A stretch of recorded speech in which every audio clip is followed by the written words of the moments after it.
साथियों नमस्कार, मैं अनुज त्रिपाठी आपके बीच में एक वीडियो लेकर आया हूँ और वीडियो की शुरुआत करने से पहले मैं 2 लाइनें बोलना चाहता हूँ। अप अभी ज़िंदा हैं, हौसला उड़ान बाकी है। अभी ज़िंदा हैं, हौसला उड़ान बाकी है। ये हवाओं का सिलसिला है, ये हवाओं का सिलसिला है, तूफ़ान बाकी है। ऐ मुश्किलें अभी तो चलना सीखा है, छलांग बाकी है, अभी मुस मुकाम बाकी है। तो साथियों ये जो 2-4 लाइनें हैं मेरे द्वारा नहीं लिखी गई हैं, लेकिन मैंने सोचा आप लोगों तक सुना दिया जाए। और तमाम हमारे साथी जो हैं इस समय परेशान हैं कि परिवहन विभाग में किसी भी संगठन द्वारा कोई आंदोलन नहीं किया जा रहा है और उसके बारे में ना कोई चर्चा की जा रही, ना संविदा कर्मचारियों के लिए कोई आवाज़ उठाने वाला है। तो इसको लेकर जो चर्चाएँ हैं उस पर आइए विस्तार से चर्चा करते हैं और एक हमारे भाई ने लिख कर भेजा हुआ है मुझे। मैं सोचता हूँ कि आप तक ये बातें, ये लाइन पहुँच जाए और इसको किस तरह प्रस्तुत करते हैं, आइए सुनते हैं। साथियों पिछले 2 वर्षों में किसी भी संगठन द्वारा कोई आंदोलन नहीं किया गया, ना ही कोई बैनर पोस्टर टाँगा गया, ना ही किसी कर्मचारी द्वारा जो है किसी मद में कहाँ खर्च हुआ है, इसके बारे में कोई सूचना नहीं है। पूछता है उत्तर प्रदेश परिवहन निगम का कर्मचारी कि 100 रुपये की अगर हम रसीद कटाते हैं, तो हमको क्या लाभ है? हमको क्या हुआ? हमारे संविदा के जितने भी कर्मचारी हैं, जो ट्रेड यूनियन से जुड़े हैं और उनको कोई कुछ पूछने वाला नहीं। जब मन करे तब अधिकारी बैठा देते हैं, जब मन करता तब अधिकारी ड्यूटी पर ले लेते हैं, जब मन करता वो अपने हिसाब से कार्रवाई कर लेते हैं। अभी बीच में खरगोश वाला मामला आया था कि खरगोश एक परिचालक द्वारा टिकट बना दिया गया, उसपे उसको ड्यूटी से रोक दिया गया। अभी बीच में एक मामला आया था जिसमें 80,000 कैशियर का लेकर भाग गया एक कर्मचारी। तमाम चीज़ें इस तरह की हो रही हैं, लेकिन परिवहन विभाग में कोई सुनने और समझने को तैयार नहीं है कि आखिर कर्मचारियों के साथ किस तरह व्यवहार किया जाए, किस तरह क्या किया जाए कि हमारे कर्मचारी हमारे प्रति वफ़ादार रहें। इसी में कुछ लोग हैं जो परेशान हैं, कहते हैं कि भई जैसे एक लाइन लिखी गई है, जो खुद का हिसाब दे न सके, वो दूसरों का क्या हिसाब माँगेंगे।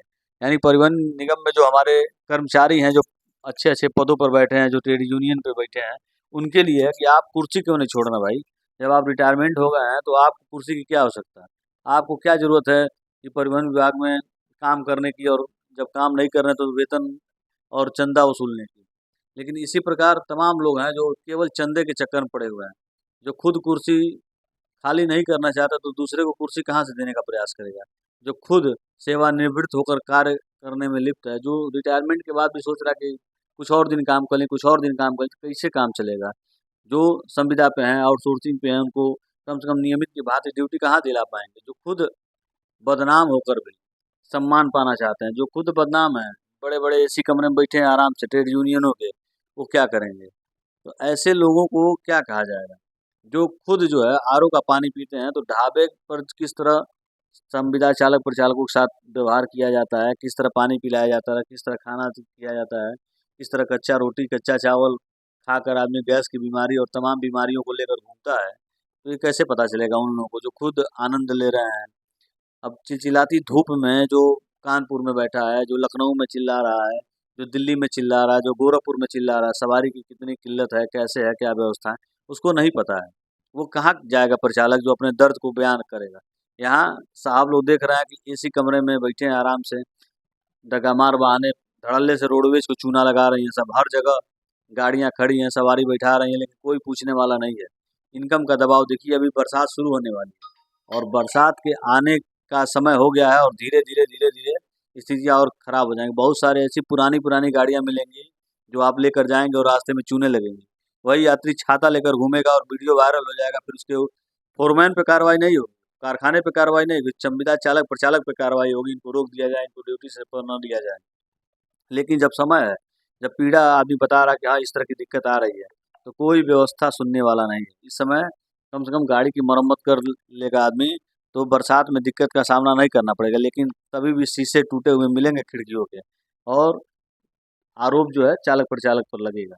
तो ये सब कहानियाँ हैं, इसको कैसे दुरुस्त किया जाए, कैसे हम लोग एकजुट होकर और अपनी माँगों को रखा जाए, इसके लिए बहुत ज़रूरी है कि सभी लोग मिलकर एक आह्वान करिए। जहाँ भी हमारे साथी हैं, संविदा के चालक हैं, परिचालक हैं, हर जगह इकट्ठा हों, अपने डिपो स्तर पे एक मीटिंग करें और एक रूपरेखा तैयार करें कि किस तरह हम अपनी लड़ाई लड़ सकते हैं। तो उसके लिए बहुत ज़रूरी है कि आप लोग एकत्रित होइए और अपने जितने भी साथी हैं, जो वहाँ के वरिष्ठ लोग हैं, जो वहाँ के आपको लगता है कि हाँ ये समझदार हैं, होशियार हैं, इनके साथ जुड़ा जाए और एक हम लोग अच्छा काम कर सकते हैं। तो एक तैयारी करिए और कम से कम दीपावली के पहले एक जन आंदोलन होना चाहिए पूरे उत्तर प्रदेश में, लखनऊ स्तर पे।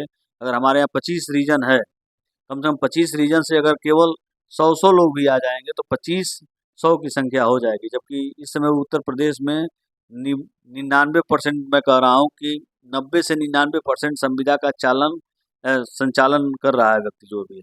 संविदा का चालक हो, परिचालक हो, संचालन में 99% है। कहीं न कहीं देखा जाए तो केवल बाबू वर्ग ही बचा हुआ है जो कंप्यूटर पे और पार्किंग में और इधर-उधर करके ड्यूटी पका रहा है। नहीं तो बाकी सभी जगहों पे संचालन केवल संविदा के चालक-प्रचालक कर रहे हैं। और सबसे अधिक शोषण अगर किसी का हो रहा है, तो कहीं न कहीं चालक-प्रचालकों का हो रहा है। तो इसको अगर दूर करना है, इसको अगर ख़त्म करना है तो आप लोगों को जुलकर एक बार लखनऊ मुख्यालय धरना करना पड़ेगा, तभी जाके इस सब समस्याओं को दूर कर सकते हैं। तब जाके आप नियमितीकरण पा सकते हैं, तब जाके अन्य सुख-सुविधाएँ पा सकते हैं। संविदा नियमावली अगर लागू कराना है, चाहे अन्य भी जो भी डिमांड है, संविदा से नियमित करना है और जो भी हमारी समस्या है उसको अगर दूर करना है, तो सबको मिल-जुल कर एक बार इकट्ठा होकर अपनी लड़ाई लड़नी पड़ेगी। अगर आप अपनी लड़ाई खुद नहीं लड़ पाएँगे, तो फिर संभावना नहीं बन रही है कि कोई आपकी लड़ाई लड़ेगा और ना ही कोई ट्रेड यूनियन आपकी मदद करेगा, कभी भी नहीं मदद करेगा। ये अपने दिमाग में बैठा कर रखिए। जय हिंद, जय भारत। वीडियो को अन्य जितने भी हमारे साथी हैं सब तक शेयर करिए, ताकि हमारी आवाज़ अन्य लोगों तक पहुँचे और सब लोग जुड़ें। बहुत-बहुत धन्यवाद।